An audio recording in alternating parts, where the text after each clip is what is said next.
Good morning, my children. Good morning. I hope you're having a blessed day today. For today is Sunday, the holy day. Bless. Welcome back to church. It's week 2 of church. And I hope we learn a lot more about God's amazing doings and of hope and stuff. Now, who remembers what happened last time? What did we learn about last time? We learned about Adam and Eve in the Garden of Eden. Yes, Eve betrayed mankind, forced an apple, the cursed apple, into man's belly. And it's all women's fault. Then we learned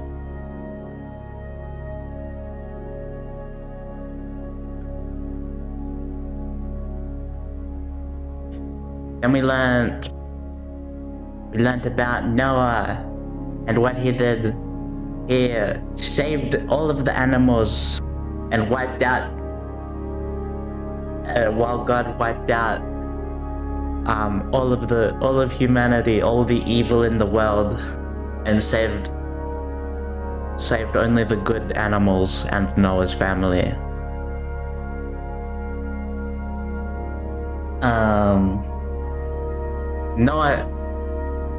Noah got drunk, and Noah cursed his son's son, because of his son, what didn't clothe him from being naked. And Cain and Abel, Cain killed his brother because he was jealous. Terrible, terrible thing. Me, I would never. Oh.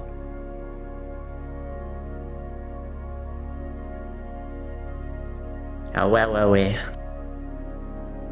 God said Rossetti spaghetti. Except this guy, he's kind of chill. Yes, there was no... Oh, the book reset. There was no other... Oops. There were no other good people on the earth except for Noah. Noah was the only good people.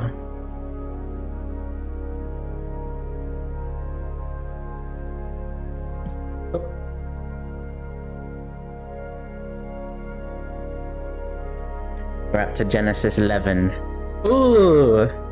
Exciting! The Tower of Babel. I know a bit about this one already.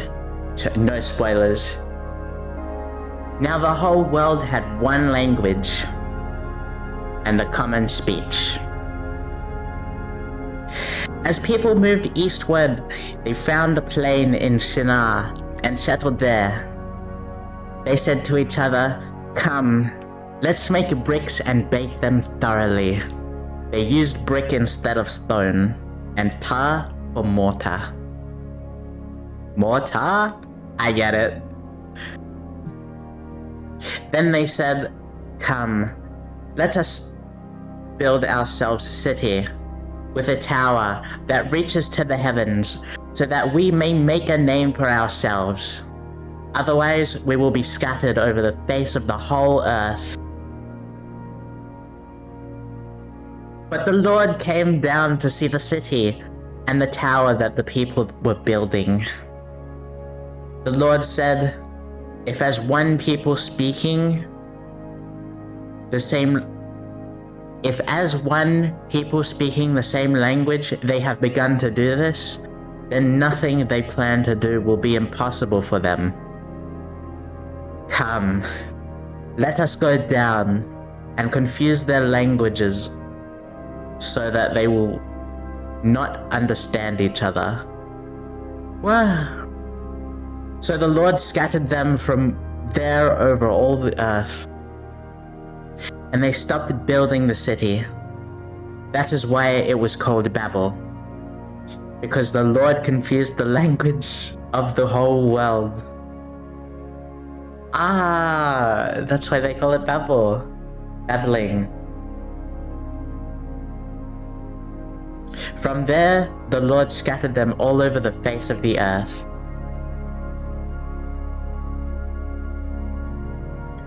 From Shem to Abram. This is the account of Shem's family line, 2 years after the flood. When Shem was 100 years old, he became the father of Arphaxad. And after he became the father of Arphaxad, Shem lived 500 years and had other sons and daughters. When Arphaxad had lived 35 years, he became the father of Shelah. And after he had become the father of Shelah, Arphaxad lived 403 years and had other sons and daughters. When Shelah had lived 30 years, he became the father of Eber. And after he became the father of Eber, Shelah lived 403 years and had other sons and daughters. When Eber had lived 34 years, he became the father of Peleg. And after he became the father of Peleg, Eber lived 430 years and had other sons and daughters. When Peleg had lived 30 years, he became the father of Reu.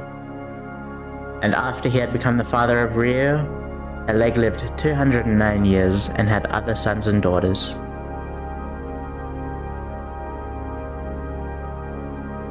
When Reu had lived 32 years, he became the father of Serug. And after he had become the father of Serug, Reu lived 207 years and had other sons and daughters.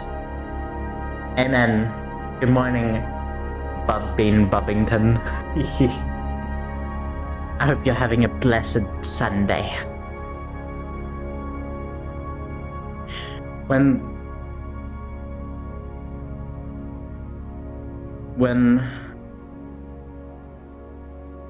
Reu had lived 32 years, he became the father of Serug. And after he became the father of Serug, Reu lived 207 years and had other sons and daughters. When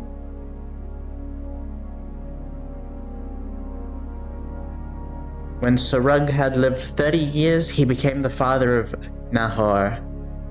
And after he became the father of Nahor, Serug lived 200 years and had other sons and daughters.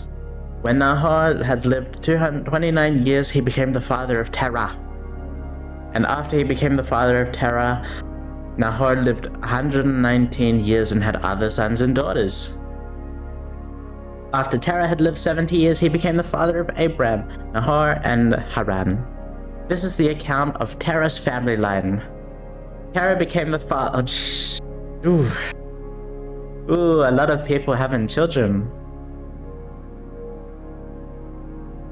Terah became the father of Abram, Nahor, and Haran became the father of Lot. While his father Terah was still alive, Haran died in Ur of the Chaldeans in the land of his birth. Abram and Nahor both married. The name of Abram's wife was Sarai, and the name of Nahor's wife was Milcah.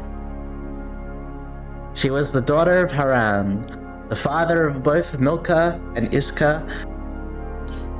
Now Sarai was childless because she was not able to conceive. Terah looked at his son. Terah took his son Abram, his grandson Lot, son of Haran, and his daughter-in-law Sarai, the wife of his son Abram, and together they set out from Ur of the Chaldeans to go to Canaan. But when they came to Haran, They settled there. Terah lived 205 years and he died in Haran. Son of wife of mother. This is the part of YouTube that gets 2x'd. No! This is important. The call of Abram. The Lord had said to Abram, "Go from your country, your people, and your father's household to the land I will show you. I will make you into a great nation, and I will bless you. I will make your name great, and you will be a blessing. I will bless those who bless you, and whoever curses you, I will curse. And all peoples on earth will be blessed through you." So Abram went, as the Lord had told him, and Lot went with him. Abram was 75 years old when he set out from Haran. He took his wife Sarai, his nephew, Lot, all the possessions they had accumulated, and the people they had acquired in Haran, and they set out for the land of Canaan, and they arrived here. There. Abram traveled through the land as far as the site of the great tree of Moreh and Shechem.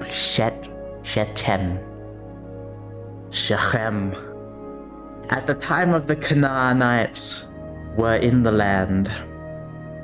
Full stop. The Lord appeared to Abram and said, "To your offspring I will give this land." So he built an altar there to the Lord who had appeared to him. From there he went onward to the hills east of Bethel and pitched his tent, with Bethel on the west and Ai on the east. There he built an altar to the Lord and called on the name of the Lord. Then Abram set out and continued towards Negev.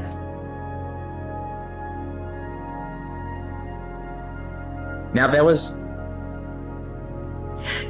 famine in the land. He's in Egypt now. And Abram went down to Egypt to live there for a while, because the famine was severe. As he was about to enter Egypt, he said to his wife Sarai, "I know what a beautiful woman you are. When the Egyptians see you, they will say, 'This is his wife.'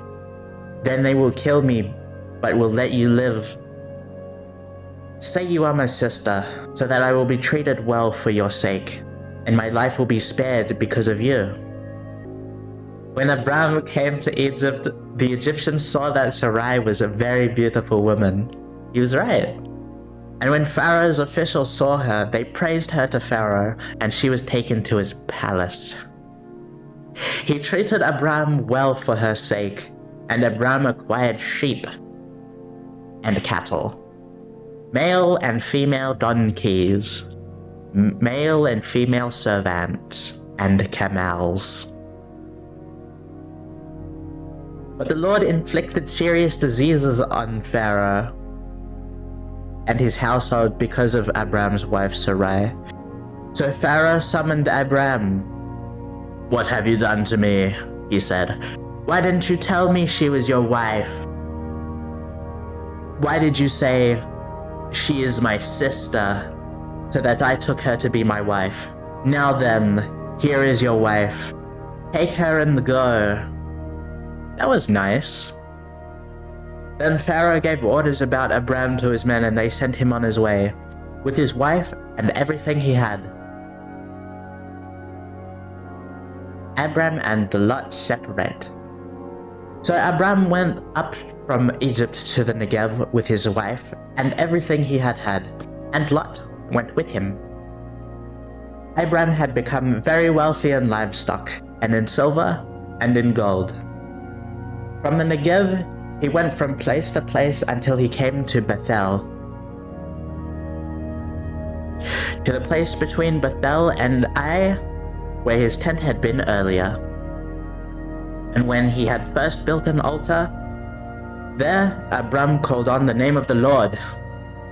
Now Lot, who was moving about with Abram, also had flocks and herds and tents. But the land could not support them while they stayed together, for their possessions were so great that they were not able to stay together. And quarreling arose between Abram's herders and Lot's. The Canaanites and Perizzites were also living in the land at that time. So Abram said to Lot, "Let's not have any quarreling between you and me, or between your herders and mine, for we are close relatives."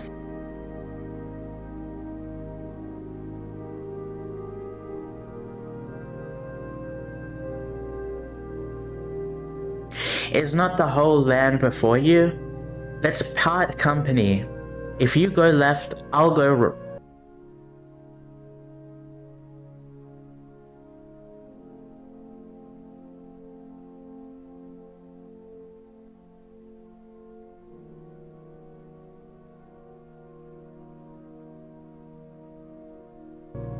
If you go to the left, I'll go to the right. If you go to the right, I'll go to the left. Lot looked around and saw that the whole plain of Jordan toward Zoar was well watered, like the garden of the Lord, like the land of Egypt. This was before the Lord destroyed Sodom and Gomorrah. What? Spoilers! That was written in brackets. The spoilers! So Lot chose for himself the whole plain of the Jordan, and set out towards the east. The two men parted company. Abram lived in the land of Canaan, while Lot lived among the cities of the plain and pitched his tents near Sodom. Now the people of Sodom were wicked and were sinning greatly against the Lord. No. The Lord said to Abram, after Lot had parted from him, "Look around from where you are, to the north and the south, to the east and the west. All the land that you see I will give you and your offspring forever. I will make your offspring like the dust of the earth, so that if anybody could count the dust, then your offspring could be counted."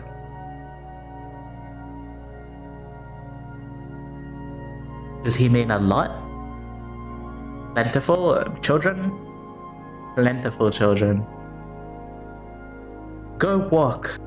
Go. Walk through the length and breadth of the land, for I am giving it to you. So Abram went to live near the great trees of Mamre at Hebron, where he pitched his tents. There he built an altar to the Lord. Abram rescues Lot. At the time when Amraphel was king of Shinar, Arioch, king of Elasar, Kedorlaomer,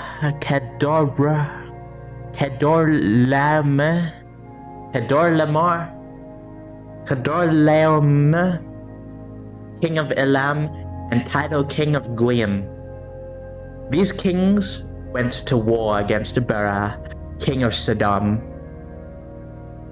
Bersha, king of Gorah, Shinab, king of Admah, Shemaba, king of Zeboim, and the king of Bela. This is Zor, brackets. All these latter kings joined forces in the valley of Siddim, that is, the Dead Sea Valley. For 12 years they had been subject to Kedorlaomer. But in the 13th year they rebelled. In the 14th year, Kedorlaomer and the kings allied with him went out and defeated Rephaites in Ashtaroth, Karnaim, the Zazites in Ham, the Emites in Shaveh, Kirithaim, and the Horites in the hill country of Seir, as far as El Paran near the desert. And they turned back and went to En Mishpat, that is Kadesh, brackets, and they conquered the whole territory of the Amalekites, as well as the Amorites who were living in Hazezon Tamar. Then the king of Sodom, the king of Gomorrah, the king of Admah, the king of Zeboim, and the king of Bela, brackets this is Zor, marched out and drew up their battle lines in the valley of Siddim against Kedorlaomer, king of Elam, Idol, king of Goyim, Amphrael, king of Shinar, and Ariot, king of Elasar. 4 kings against 5. Me when I'm trying to fit the word count in my essay.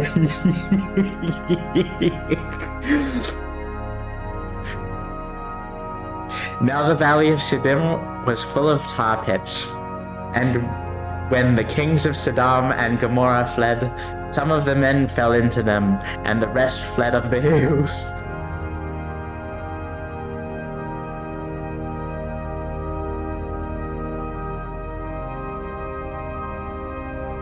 The 4 kings seized all of the goods of Sodom and Gomorrah and all their food when they went away. They also carried off Abram's nephew, Lot, and his possessions, since he was living in Sodom. A man who had escaped came and reported this to Abram, the Hebrew. Now Abram was living near the great trees of Mamre, and Amorite, a brother of Eshcol and Aina, all of whom were allied with Abram. When Abram heard that his relative had been taken captured, he called out to the 318 trained men born in his household and went in pursuit as far as Dan. During the night, Abram divided his men to attack them, and he routed them, pursuing them as far as Hobah, north of Damascus. He recovered all the goods and brought him back his relative Lot and his possessions, together with the woman and the other people. The woman? His wife? The woman and the other people.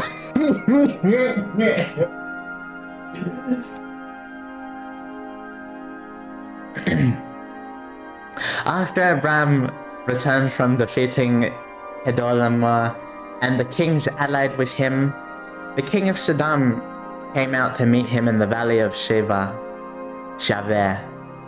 that is, the king's valley. Then Melchizedek.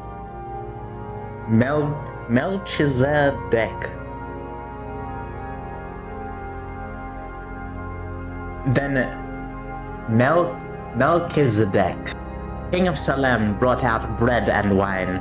He was priest of God Most High.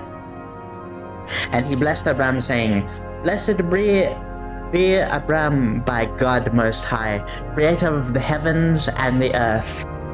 And praise be to God Most High, who delivered your enemies into your hand." Then Abram gave him 1/10 of everything.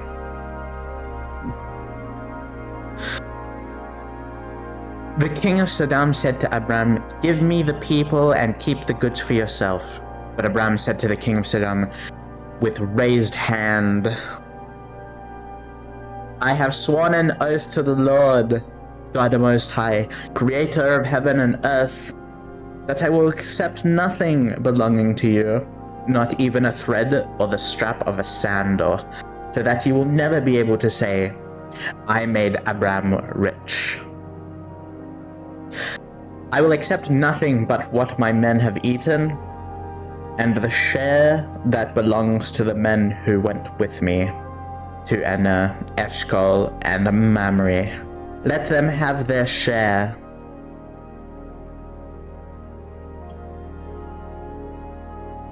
After this, the word of the Lord came to Abram in a vision. Do not be afraid, Abram. I am your shield, your very great reward.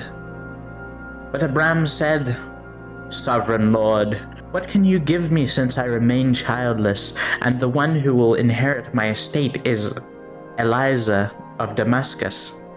And Abram said, You have given me no children, so a servant in my household will be my heir. Then the word of the Lord came to him, This man will not be your heir, but a son who is your own flesh and blood will be your heir. He took him outside and said, Look up at the sky and count the stars. If indeed you can count them. If indeed you can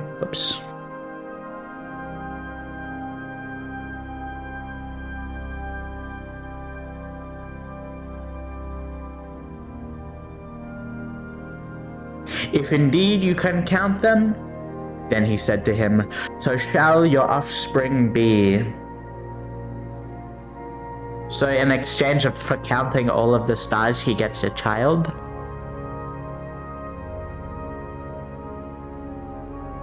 The Lord works in mysterious ways. I give him that. Abram believed the Lord, and he credited it to him as righteousness. He also said to him, I am the Lord, who brought you out of Ur of the Chaldeans to give you this land to take possession of it. But Abram said, Sovereign Lord, how can I know that I will gain possession of it?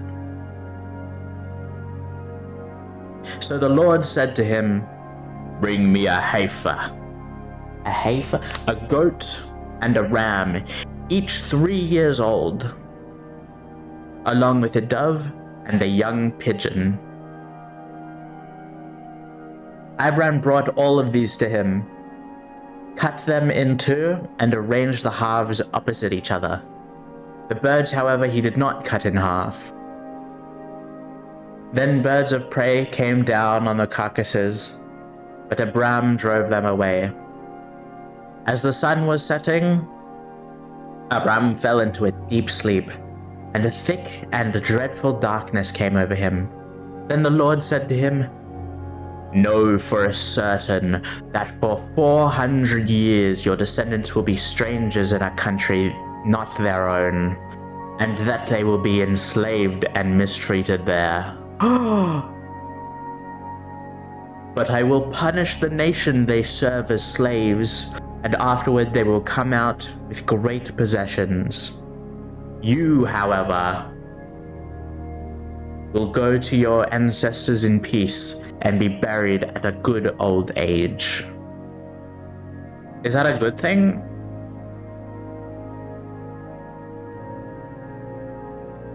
I will make your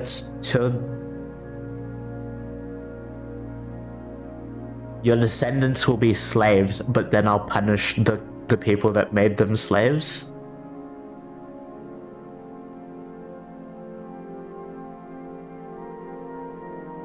I won't question it. I won't question the words of the Lord.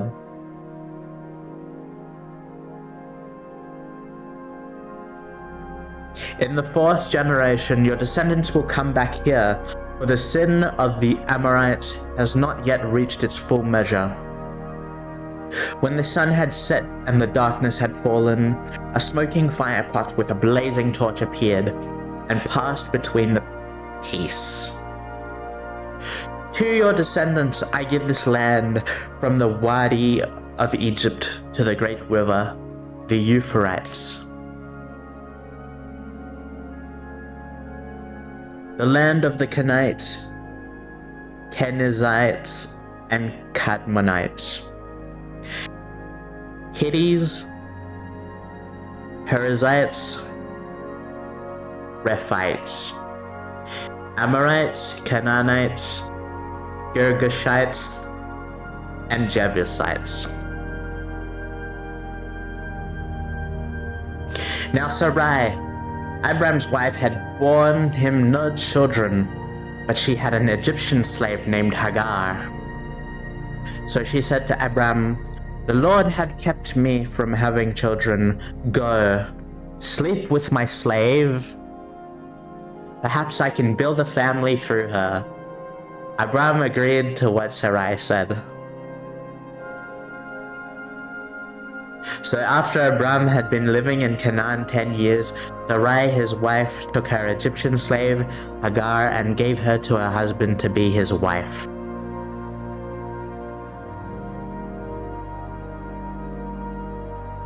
He slept with Hagar, and she conceived. When she knew she was pregnant, she began to despise her mistress.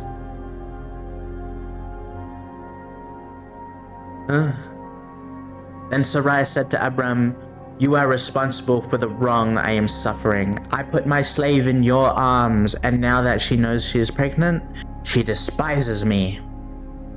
May the Lord judge between you and me. Your slave is in your hands," Abram said. "Do with her whatever you think is best." Then Sarai mistreated Hagar, so she fled from her. The angel of the Lord found Hagar near a spring in the desert, and it was the spring that is beside the road to Shur.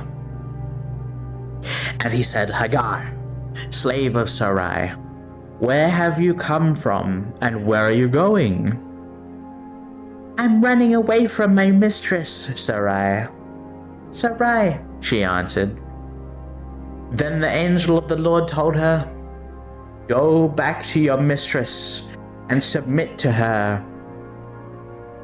The angel added, "I will increase your descendants so much that they will be too numerous to count."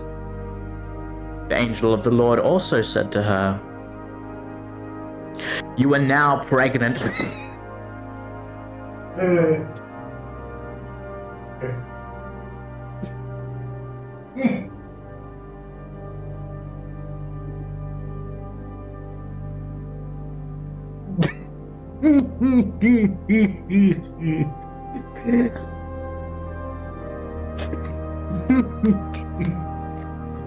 Oh my gosh.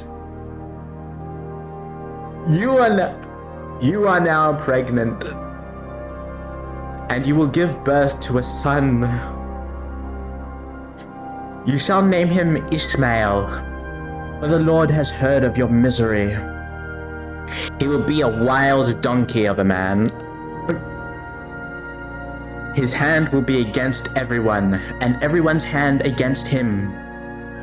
His hand will be against... She gave him... She gave him... What? He will be a wild donkey of a man. His hand will be against everyone, and everyone's hand against him.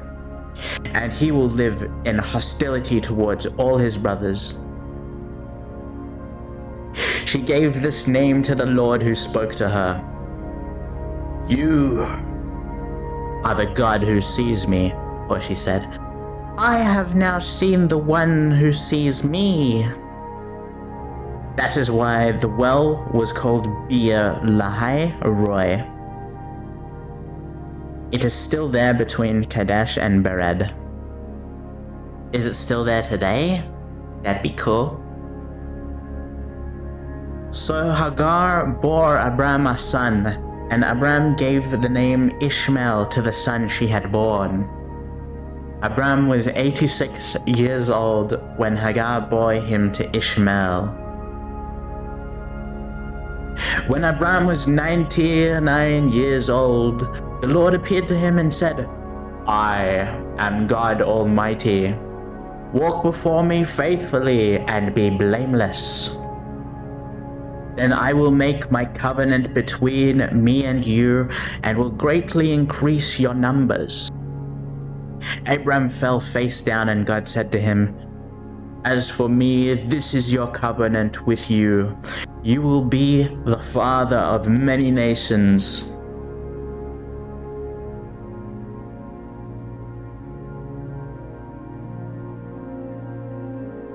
No longer will you live. No longer will you be called Abram. Your name will be Abraham. Abraham. Oh, Abraham. For I have made you a father of many nations. I will make you very fruitful. I will make nations of you, and kings will come from you.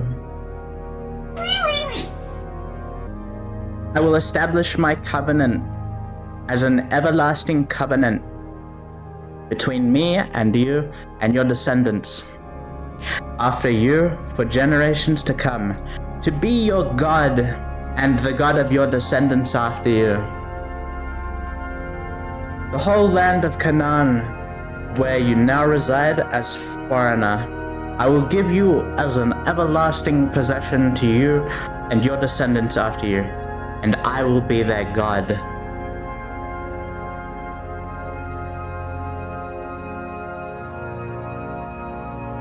Then God said to Abraham, as for you, you must keep my covenant, you and your descendants after you for the generations to come.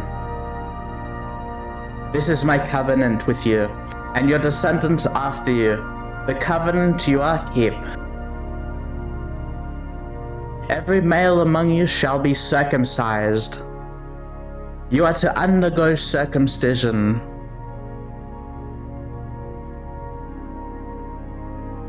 And it will be the sign of the covenant between you and me and you.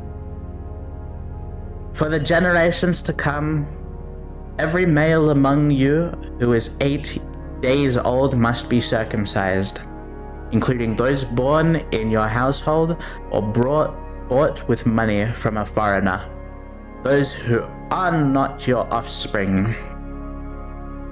Whether born in your household or brought with your money, they must be circumcised. My covenant in your flesh is to be an everlasting covenant. Any uncircumcised male who has not been circumcised in the flesh will be cut off from his people. He has broken my covenant.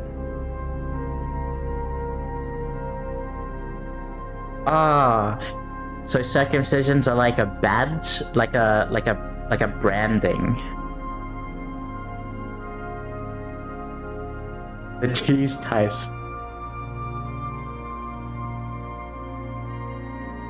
A circumcision means that we are God's people. We are in God's covenant. God also said to Abraham, As for Sarai, your wife, you are no longer to call her Sarai. Her name will be Sarah. I will bless her, and I will surely give you a son by her. Oh my gosh, excuse me. Excuse me. I will bless her so that she will be the mother of nations. Kings of peoples will come from her.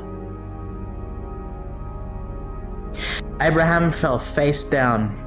He laughed and said to himself, Will a son be born to a man of 100 years old? Will Sarah bear a child at the age of 90? And Abraham said to God, If only Ishmael might live under your blessing. Then God said, Yes, but your wife Sarah will bear you a son, and you will call him Isaac. I will establish my covenant with him as an everlasting covenant for his descendants after him. And as for Ishmael, I have heard you. I will surely bless him. I will make him fruitful, and will greatly increase his numbers. He will be the father of 12 rulers, and I will make him into a great nation. But my covenant I will establish with Isaac, whom Sarah will bear to you from this time next year." When he had finished speaking with Abraham, God went up to him.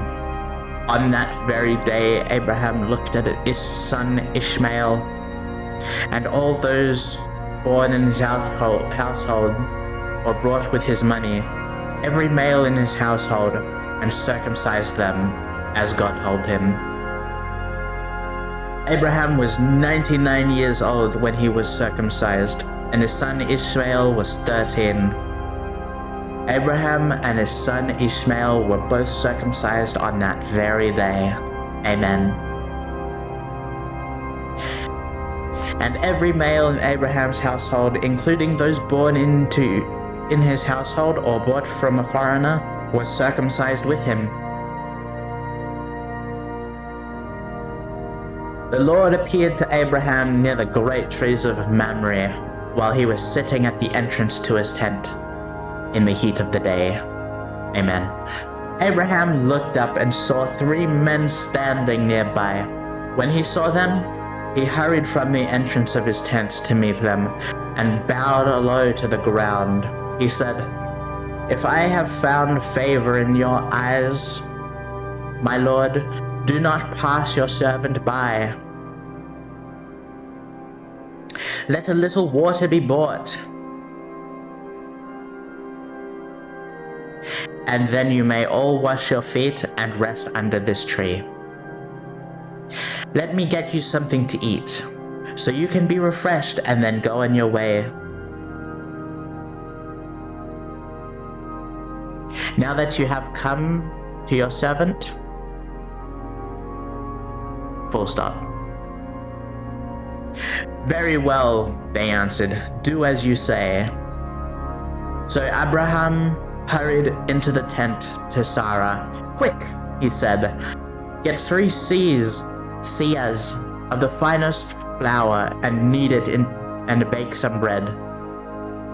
Then he ran to the herd and selected a choice, tender calf, and gave it to a servant, who hurried to prepare it. He then brought some curd and milk, and the calf that had been prepared, and set these before them. While they ate, he stood near them under a tree. "Where is your wife, Sarah?" "Where is your wife, Sarah?" they asked him. "There, in the tent," he said.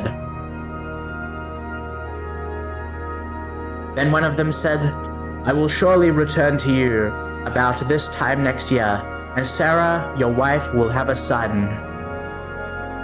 Now Sarah was listening at the entrance of the tent, which was behind him. Abraham and Sarah were already very old, and Sarah past the age of childbearing.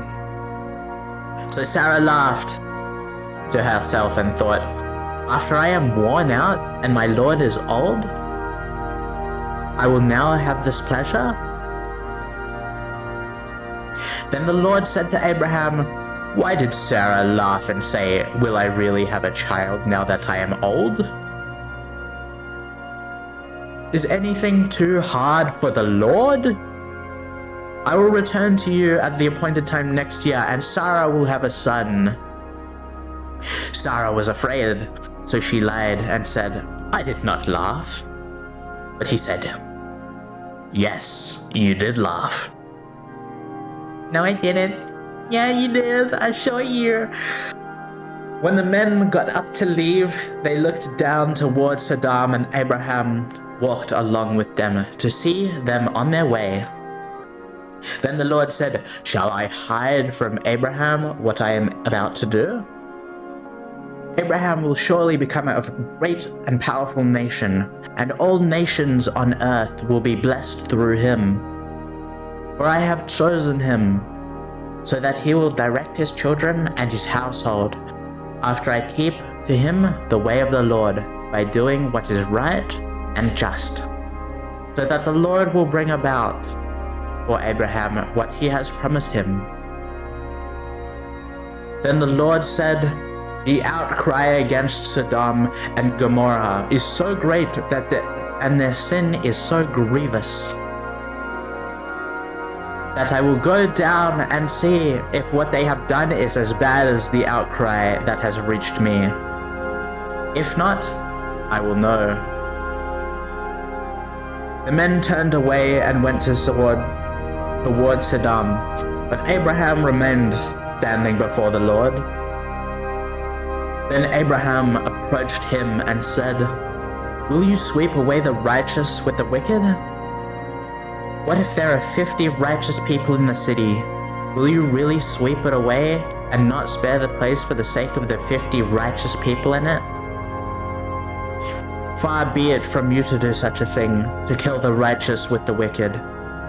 Treating the righteous and the wicked alike, far be it from you.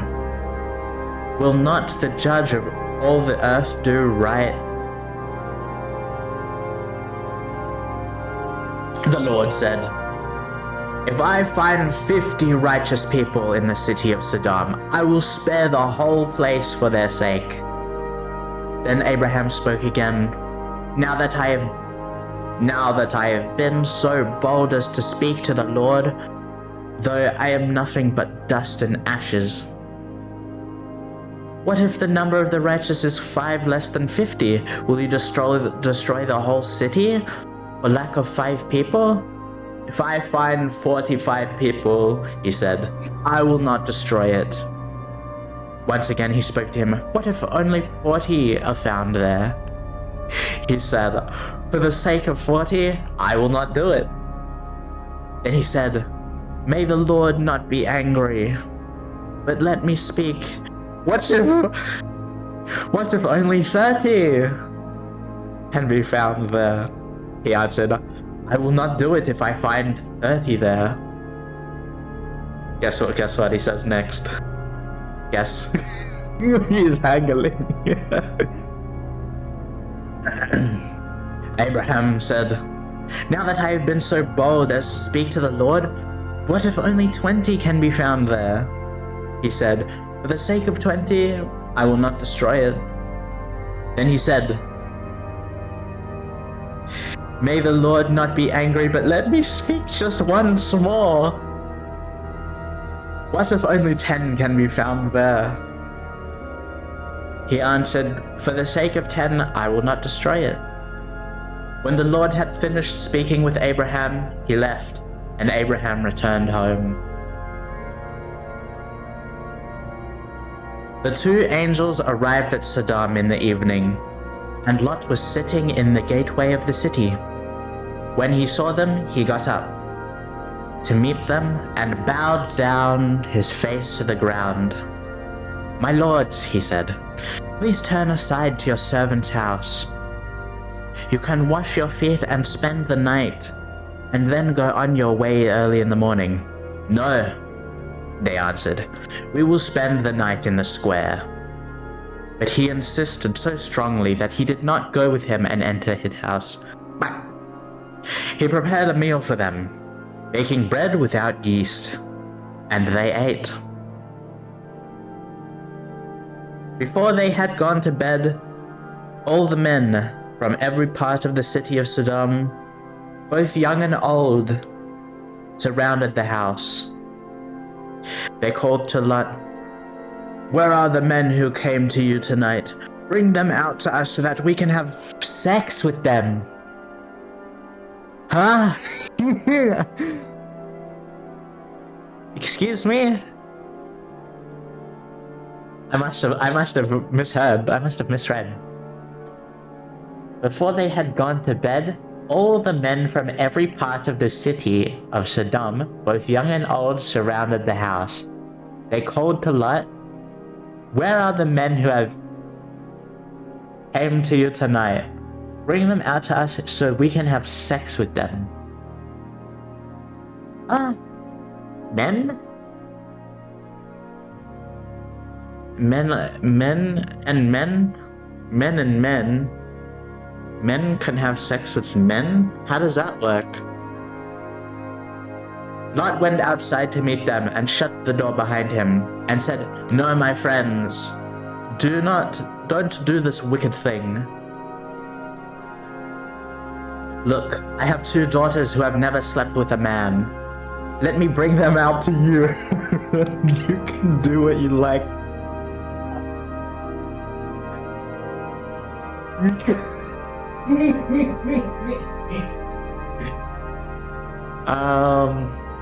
Sure. These were old times, not like today's times. So these were old times. The formalities were different back then. Look, I have 2 daughters who have never slept with a man. Let me bring them out to you, and you can do what you like with them. But don't do anything to these men, for they have come under the protection of my roof. Get out of our way, they replied. This fellow came here as a foreigner, and now he wants to play the judge? We'll treat you worse than them. They kept bringing pressure on Lot and moved forward to break down the door. But the men inside reached out and pulled Lot back into the house and shut the door. They struck the men who were at the door of the house, young and old, with blindness, so that they could not find the door. The 2 men said to Lot, Do you have anyone else here? Sons-in-law, sons or daughters, or anyone else in the city who belongs to you? Get them out of here, because we are going to destroy the place. The outcry to the Lord against the people is so great that he has sent us to destroy it. So Lot went out and spoke to his sons-in-laws who were pledged to marry his daughters. He said, Hurry and get out of this place, because the Lord is about to destroy the city. But his sons-in-laws thought he was joking. With the coming of the dawn, the angels urged Lot, saying, Hurry! Take your wife and your 2 daughters who are here, or you will be swept away when the city is punished. When he hesitated, the men grasped his hand and held his hands of his wife and his 2 daughters and led them to safety out of the city, for the Lord was merciful to them. As soon as they had brought them out, one of them said, Flee for your lives! Don't look back and don't stop anywhere in the plain. Flee to the mountains, or you will be swept away. But Lot said to them, No, my lords, please. Your servant has found favor in your eyes, and you have shown great kindness to me in sparing my life. But I can't flee to the mountains. This disaster will overtake me, and I'll die. Look, here is a town near enough to run to, and it is small. Let me flee to it. It is very small, isn't it? Then my life will be spared, he said to him. Very well, I will grant this request too. I will not overthrow the town you speak of, but flee there quickly, because I cannot do anything until you reach it. That is why the town was called Zoar. By the time the Lot reached Zoar, the sun had risen over the land. Then the Lord rained down burning sulfur on Sodom and Gomorrah from the Lord out of the heavens. Thus, he overthrew those cities and the entire plain, destroying all those living in the cities, and also the vegetation in the land. But Lot's wife looked back, and she became a pillar of salt.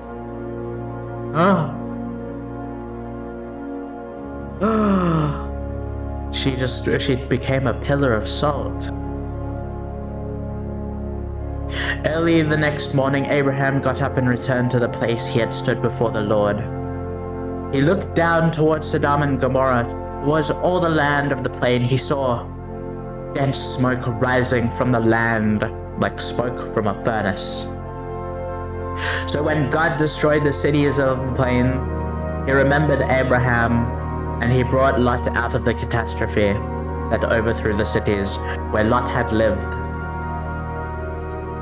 Lot and his 2 daughters left Zoar and settled in the mountains, for he was afraid to stay in Zoar. He and his 2 daughters lived in a cave. One day, the older daughter said to the younger, Our father is old. and there is no man around here to give us children, as is the custom all over the earth.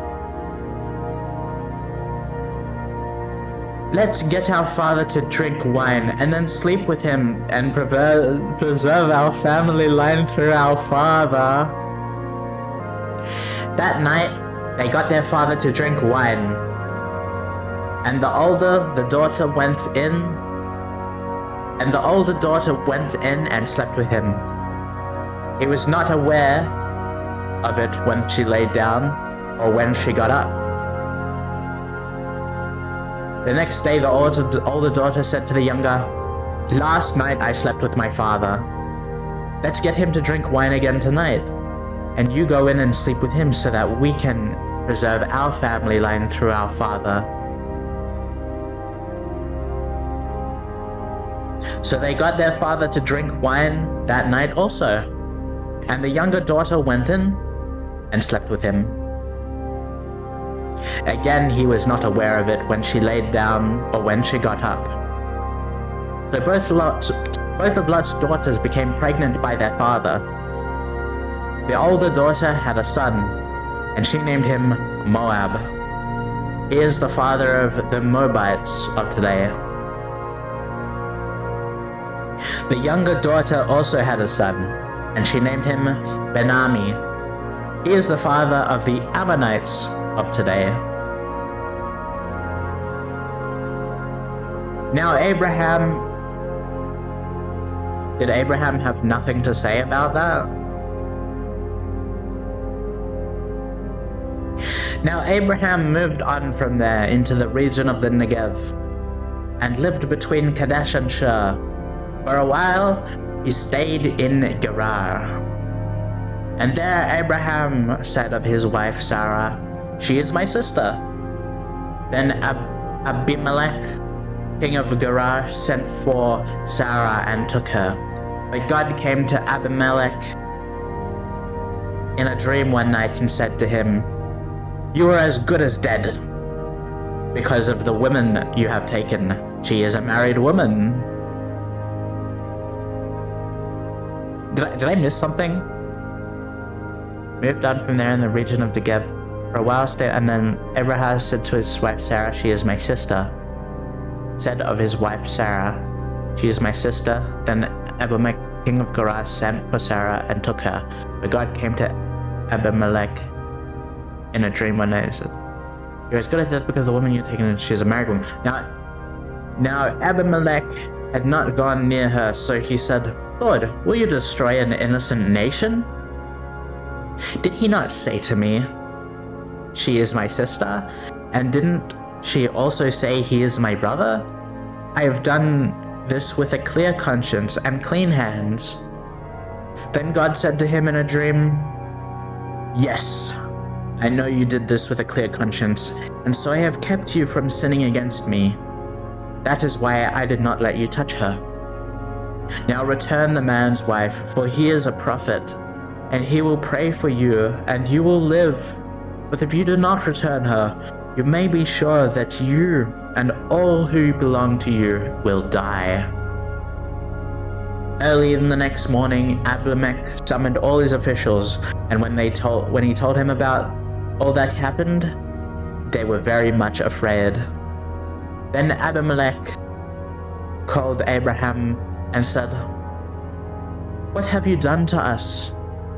How have I wronged you, that you have brought such great guilt upon me and my kingdom? You have done things to me that should never have been done."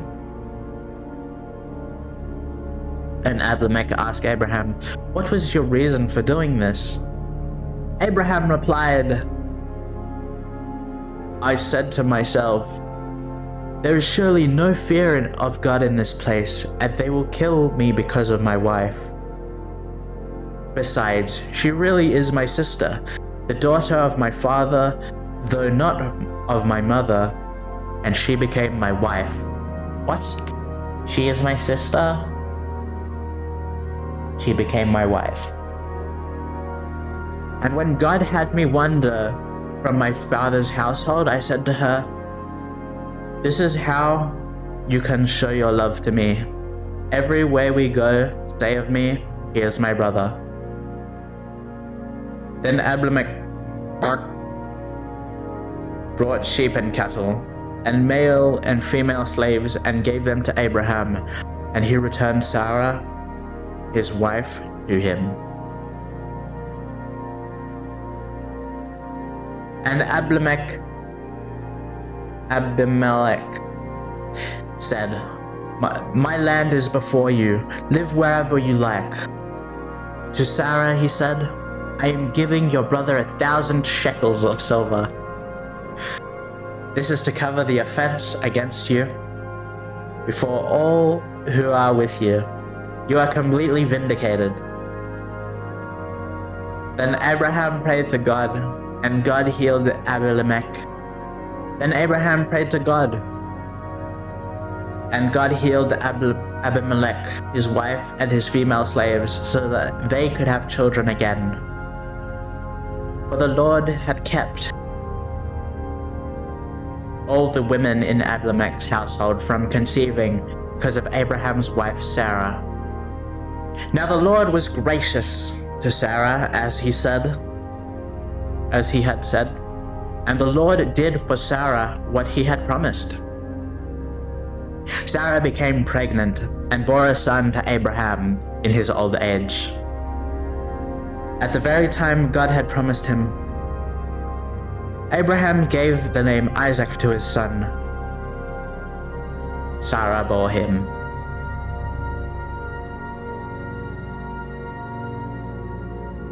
When his son Isaac was 8 days old, Abraham circumcised him as God commanded him. Abraham was 100 years old when his son Isaac was born to him. Sarah said, God has brought me laughter, and everyone who hears about this will laugh with me.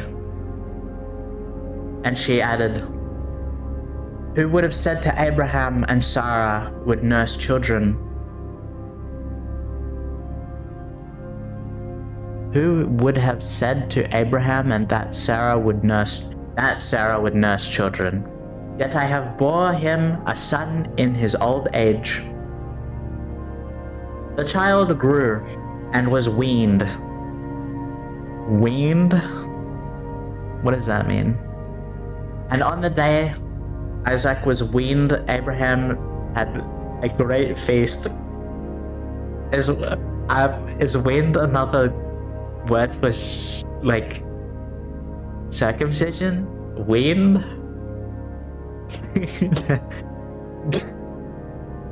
He was weaned? Oh. Weaning off breast milk. Okay. And on the day Isaac was weaned, Abraham held a great feast. But Sarah saw that his son, whom Hagar the Egyptian had borne to Abraham, was mocking. And she said to Abraham, get rid of that slave woman and her son, for that woman's son will never share in the inheritance with my son Isaac. And she said to Abraham, get rid of this slave woman and her son, for that woman's son will never share in the inheritance with my son Isaac. The matter distressed Abraham greatly because it concerned his son. But God said to him, do not be so distressed about the boy and your slave woman. Listen to whatever Sarah tells you, because it is through Isaac that your offspring will be reckoned. I will make the son of the slave into a nation also, because he is your offspring. Early the next morning, Abraham took some food and a skin of water and gave them to Hagar. He set them on her shoulders and then sent her off with the boy. She went on her way and wandered in the desert of Beersheba. When the water in the skin was gone, she put the body under one of the bushes. What?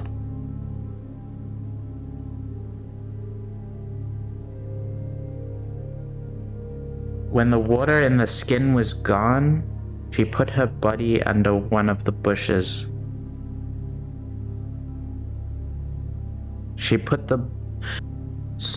When the water in the skin was gone, she put the boy under one of the bushes. Ah. Boy. Then she went off and sat down about a bow shot away. A bow shot away. About a bow shot away. Is that foreshadowing? For she thought, I cannot watch the boy die. And as she sat there too, she began to sob. God heard the boy crying, and the angel of God called to Hagar from the heaven and said to her, What is the matter, Hagar? Do not be afraid. God has heard the boy crying as he lies there. Lift the boy up and take him by the hand, for I will make him into a great nation. Then God opened her eyes, and she saw a well of water. So she went and filled the skin with water and gave the boy a drink. Do not be afraid. I bring love. Then God opened her. God was with the boy as he grew up. He lived in the desert and became an archer. While he was living in the desert of Paran, his mother got a wife for him from Egypt. At that time, Abimelech and Phicol, the commander of his forces, said to Abraham, God is with you in everything you do. Now swear to me here before God that you will not deal falsely with me or my children or my descendants.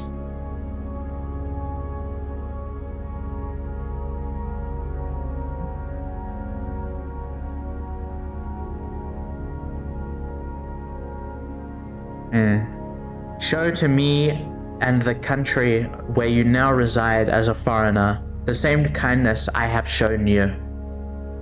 Abraham said, I swear it. Then Abraham complained to Abimelech about the well of water that Abimelech's servant had seized. But Abimelech said, I don't know who has done this. You did not tell me, and I heard about it only today. What?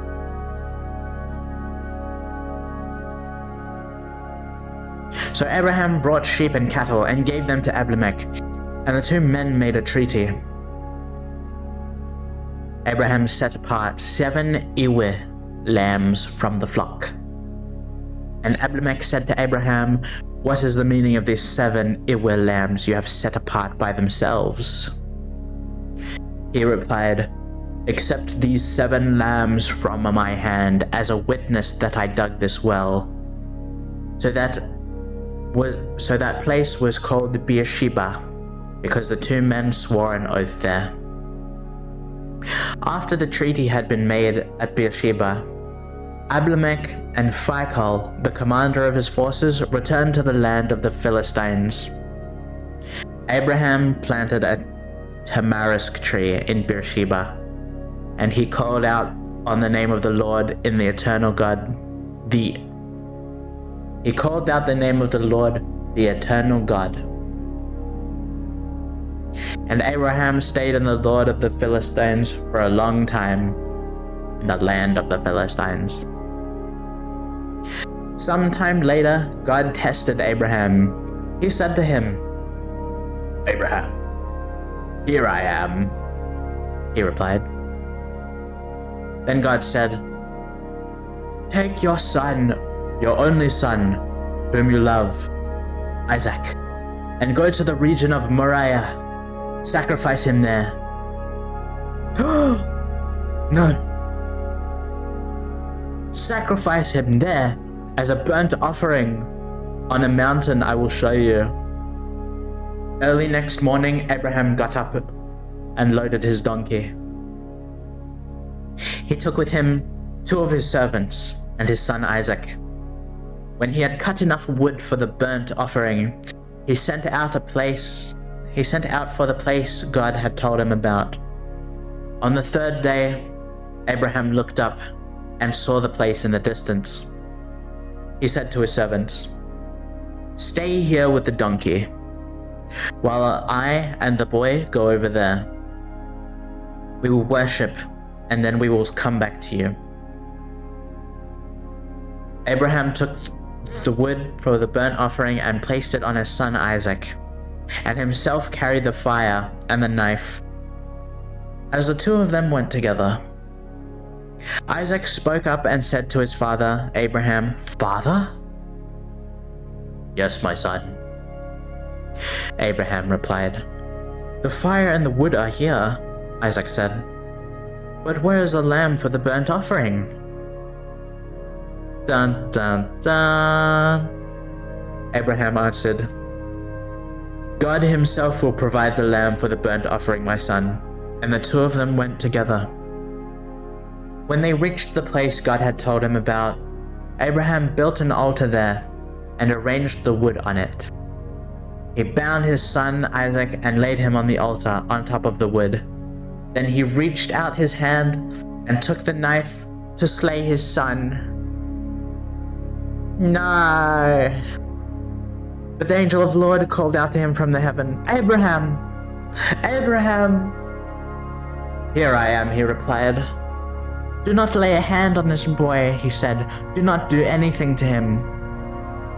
Now I know that you fear God, because you have not withheld from me your son, your only son." Abraham looked up, and there in the thicket he saw a ram caught by his horns. He went over and took the ram and sacrificed it as a burnt offering instead of his son. Happy ending, good ending, the good ending. So Abraham called that place, "The Lord will provide." And to this day it is said, "On the mountain of the Lord it will be provided." The angel of the Lord called to Abraham from heaven a second time and said, "I swear by myself, declares the Lord, that because you have done this and you have not withheld your son, your only son,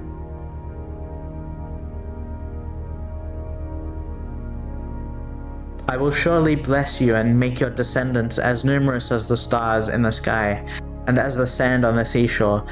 Your descendants will take possession of the cities of their enemies." Wait, what? The angel of the Lord and said, "I swear by myself, declares the Lord, that because you have done this and have not withheld your son." Does that mean the Lord still expected the son? What? "And through your offspring all nations on earth will be blessed, because you have obeyed me." Then Abraham returned to his servants, and they set off together for Beersheba, and Abraham stayed in Beersheba.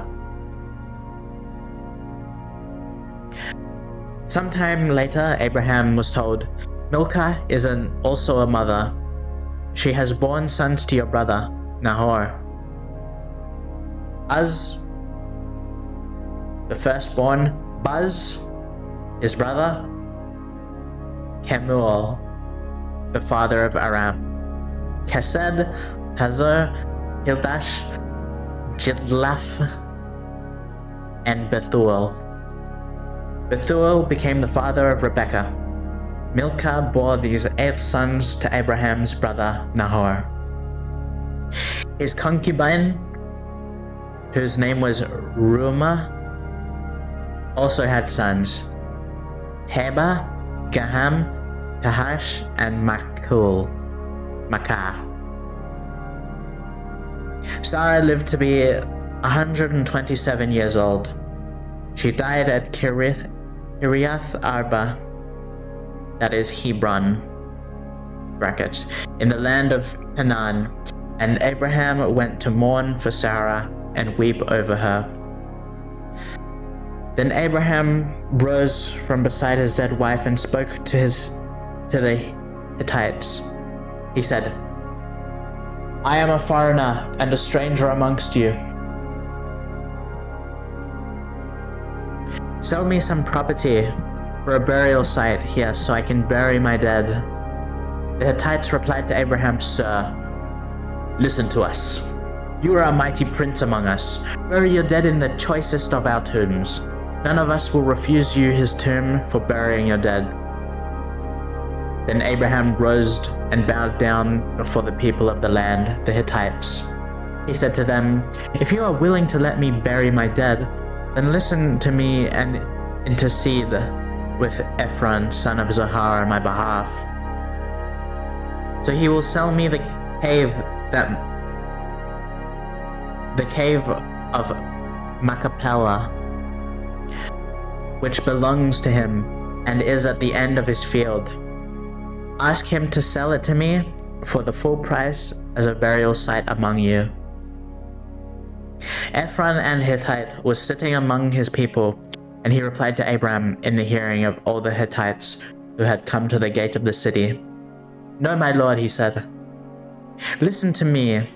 I gave you the field, and I give you the cave that is in it. I give it to you in the presence of my people. Bury the dead."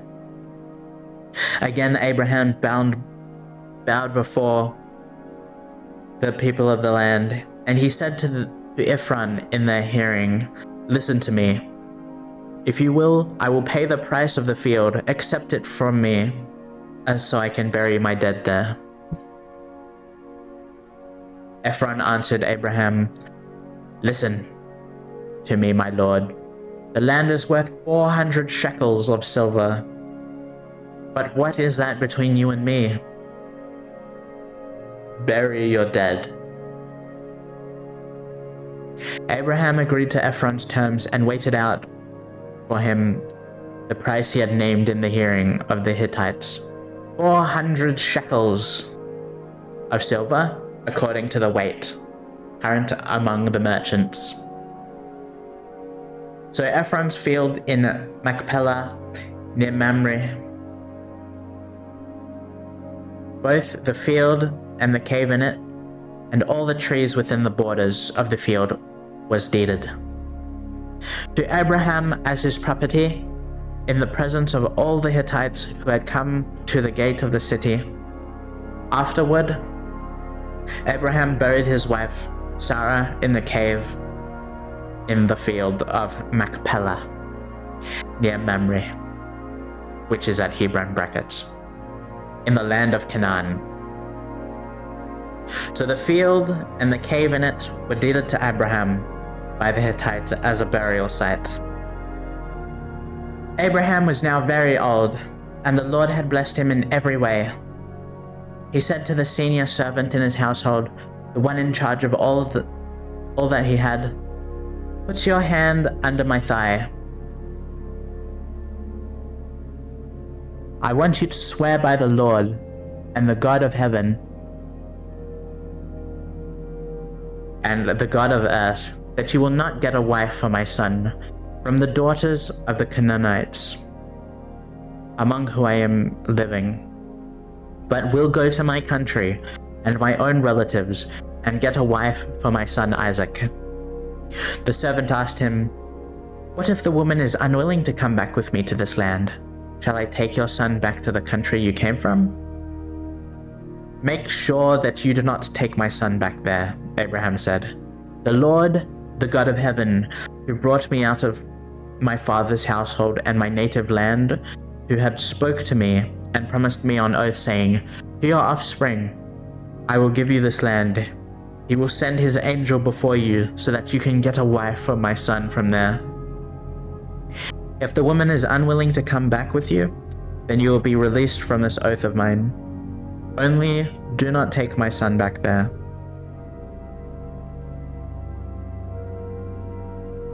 So the servant put his hand under the thigh of his master Abraham and swore an oath to him concerning this matter. Then the servant left, taking with him 10 of his master's camels loaded with all kinds of goods from his master. He set out Naharam, and made his way to the town of Nahor. He had the camels kneel down near the well outside the town. It was toward evening, the time the women go out to draw water. He had the camels kneel down near the well outside the town. It was toward evening, the time the women go out to draw water. I already read that. Then he prayed, Lord, God of my master Abraham, make me successful today and show kindness to my master Abraham. See, I am standing beside the spring, and the daughters of the townspeople are coming out to draw water.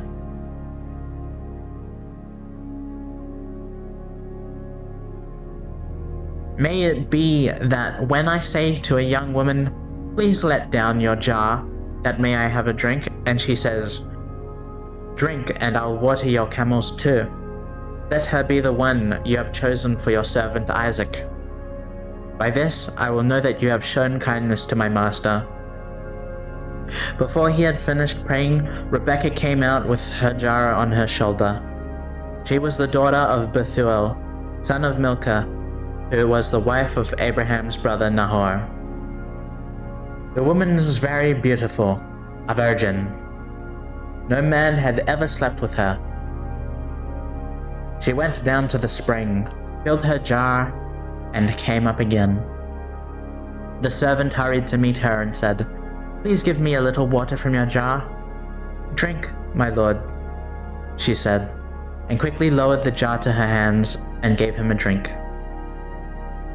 After she had given him a drink, she said, I'll draw water for your camels too, until they have had enough to drink. So she quickly emptied her jar into the trough, ran back to the well to draw more water, and drew enough for all his camels. Without saying a word, the man watched her closely to learn whether or not the Lord had made his journey successful. When the camels had finished drinking, the man took out a gold nose ring weighing a beka, and 2 gold bracelets weighing 10 shekels. I think a beka is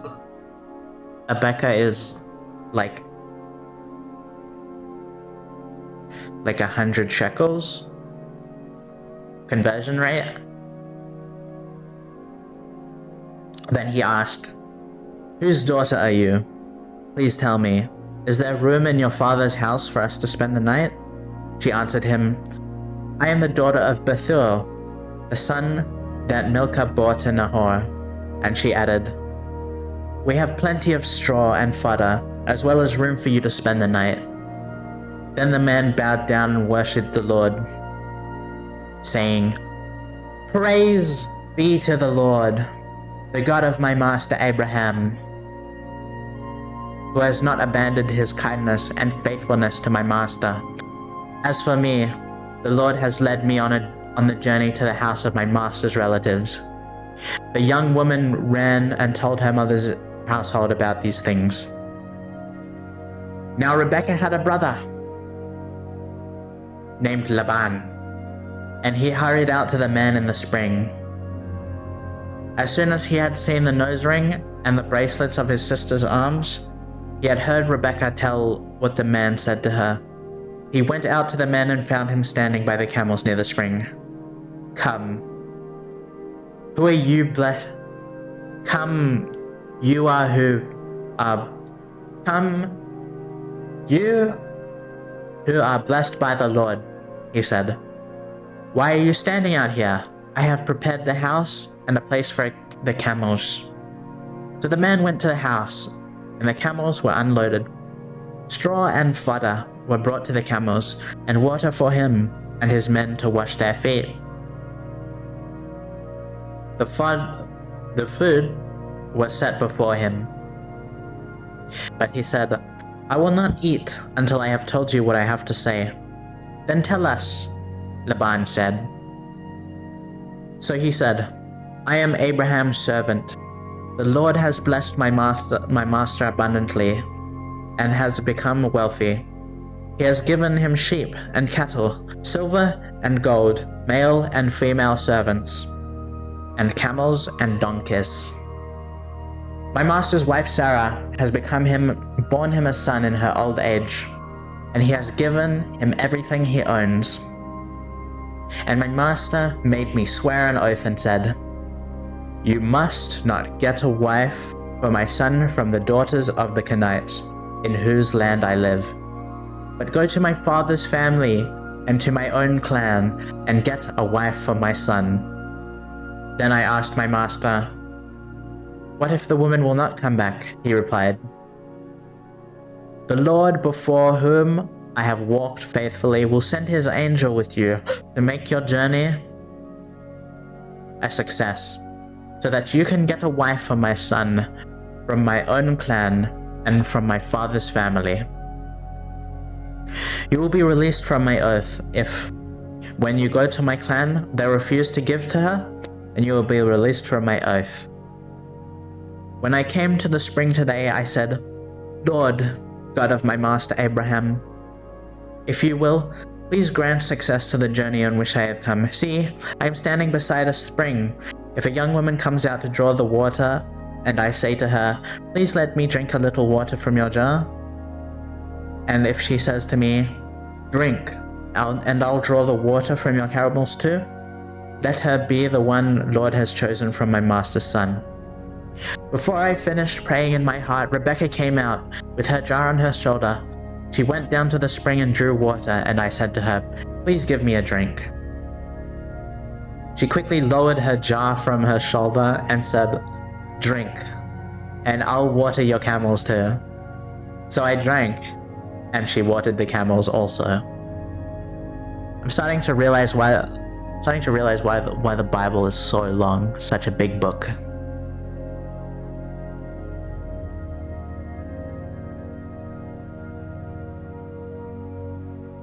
I asked her, "Whose daughter are you?" She said, "The daughter of Bethuel, son of Nahor, whom Milcah bore to him." Then I put the ring in her nose and the bracelets on her arms. And I bowed down and worshipped the Lord. I praised the Lord, the God of my master Abraham, who had led me on the right road to get the granddaughter of my master's brother for his son, Isaac. Now if you will show kindness and faithfulness to my master, tell me, and if not, tell me, so I may know which way to turn." Laban and Bethuel answered, "This is from the Lord. We can say nothing to you, one way or another. Here is Rebekah. Take her and go, and let her become the wife of your master's son, and as the Lord has directed." When Abraham's servant heard what they had said, he bowed down to the ground before the Lord. Then the servant brought out gold and silver jewelry and articles of clothing, and gave them to Rebekah. He also gave costly gifts to her brother and to her mother.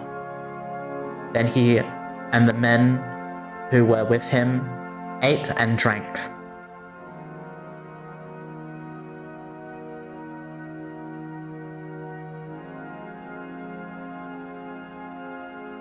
And spent the night there.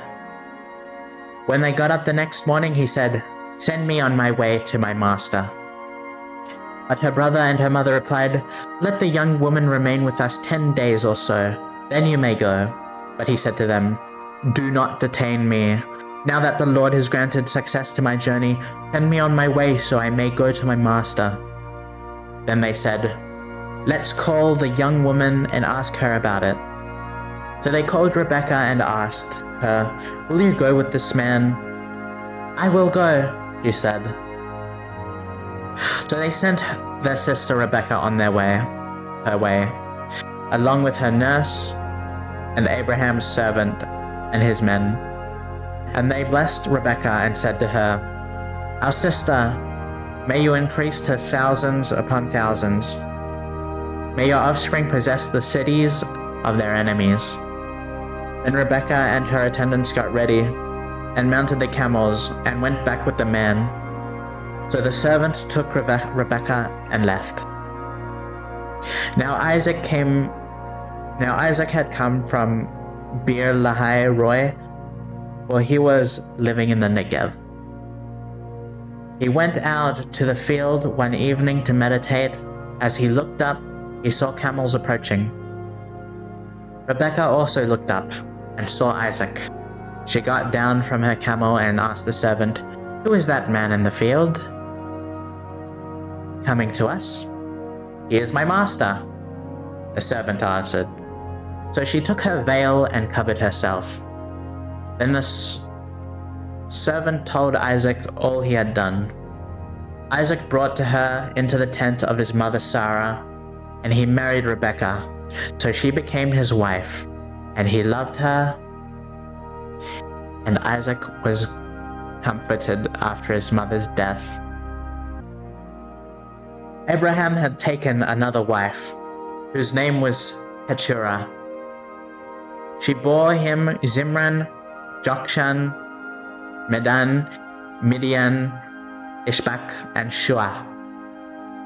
Jokshan was the father of Sheba and Dedan. The descendants of Dedan were Asherites, the Letushites, and the Lumites. The sons of Midian were Ephah, Hanok, Abida, and Eldah. All these were descendants of Keturah. Abraham left everything he owned to Isaac. But while he was still living, he gave gifts to the sons of his concubines, and sent them away from his son Isaac to the land of the east. Abraham lived 175 years. Then Abraham breathed his last and died at a good old age, an old man and full of years, and he was gathered by his people. His sons Isaac and Ishmael buried him in the cave of Machpelah near Mamre, in the field of Ephron, son of Zohar the Hittite. The field of Abraham had bought from Hittites. There Abraham was buried with his wife Sarah.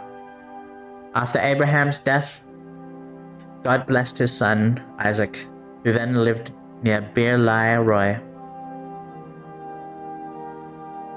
This is the account of the family line of the Abraham's son. Ishmael, whom Sarah's slave Hagar the Egyptian bore to Abraham. These are the names of the sons of Ishmael, listed in the order of their birth. Nebayon, the firstborn of Ishmael, Kedar, Adbeel, Mibsam, Mishma, Duma, Masa, Hadad, Tema, Jeter, Naphish, and Kedma. These were the sons of Ishmael, and these are the names of the 12 tribal rulers according to their settlements and camps. Ishmael lived 137 years old. He breathed his last breath, and he was gathered to his people. His descendants settled in the area of Havilah to Shur, near the eastern border of Egypt. As you go towards Ashur, and lived in hostility towards all the tribes related to them. And they lived hostility to all the tribes.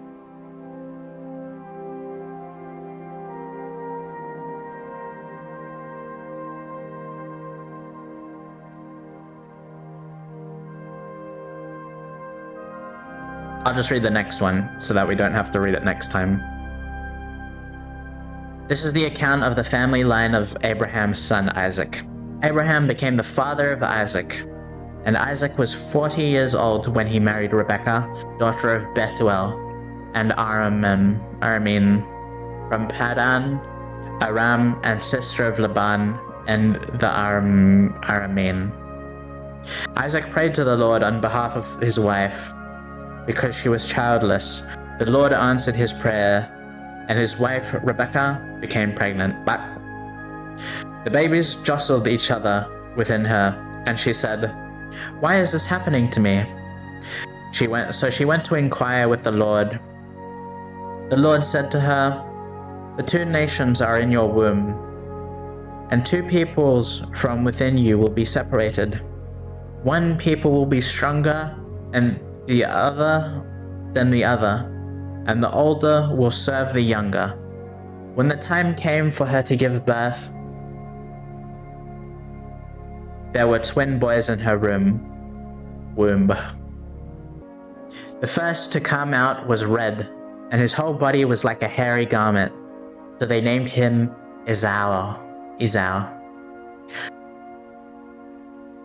After this, his brother came out with his hand grasping Esau's heel, so he was named Jacob. Isaac was 60 years old when Rebekah gave birth to them. The boys grew up, and Esau became a skillful hunter, a man of the open country, while Jacob was content to stay at home among the tents. Isaac, who had a taste for wild game, loved Esau, but Rebekah loved Jacob. Once when Jacob was cooking some stew, Esau came in from the open country, famished. He said to Jacob, "Quick, let me have some of that red stew. I'm famished." That is why he was also called Edom. Brackets. Jacob replied, "First, sell me your birthright." What? "Look, I'm about to die," Esau said. "What good is the birthright to me?" But Jacob said, "Swear to me first." So he swore an oath to him, selling his birthright to Jacob. What is a birthright? Then Jacob gave Esau some bread and some lentil stew. He ate and drank, and then got up and left. So Esau despised his birthright.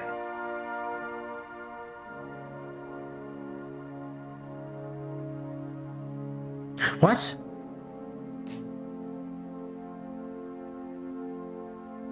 "Look, I'm about to die," Esau said. Jacob, about to die? Oh. Jacob made Esau sell his birthright for some food? That's crazy. That's it. What did we think about today? I don't know how I felt about I like them making a family tree. Yeah, pretty much. I like the part in the city where they where the ash rained down and killed everybody. I also didn't mind the part with Rebekah. Yeah, amen. Yeah, so I'll say goodbye. Thank you everybody for showing up today, and I hope you enjoyed today's sermon. And I'll see you all next week for the accounts of Jacob and Esau. We're up to Genesis 26. We're halfway there. Halfway through the book. Goodbye. Goodbye.